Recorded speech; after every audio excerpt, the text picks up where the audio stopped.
Paolo, sinagot ang mga sinabi ng kanyang nanay Lolet. Nasa New Zealand si Paolo Contis, kaya ipinarating sa kanya ang mga pahayag ng manager niyang si Lolet Solis na nagtataka ito sa di pa rin siya kinukuha sa mga drama series na ginagawa ng GMA7.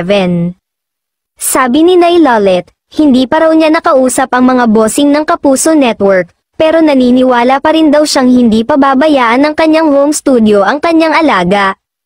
May ilang taong malapit sa Kapuso actor na sinasabing dahil wala na rin lang kontrata si Paolo sa GMA7, pero hinahandle pa rin naman ng Sparkle.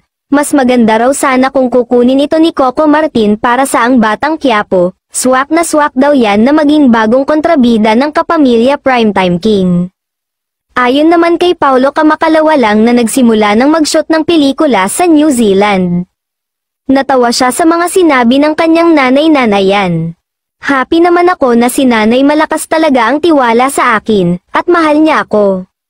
Sabi naman ni Paolo, masaya sa grupo niya sa Bubble Gang at natutuwa siyang nagkikita sila sa taping tuwing Lunes. Okay naman daw siya ngayong sunod-sunod ang mga pelikulang ginagawa niya, busy ako sa movies na ginagawa ko, so, okay lang na walang serye, lalo ngayon #1 movie na naman ang A Journey sa Netflix for 2024, dun ako masaya, never naman ako nag-isip ng negative.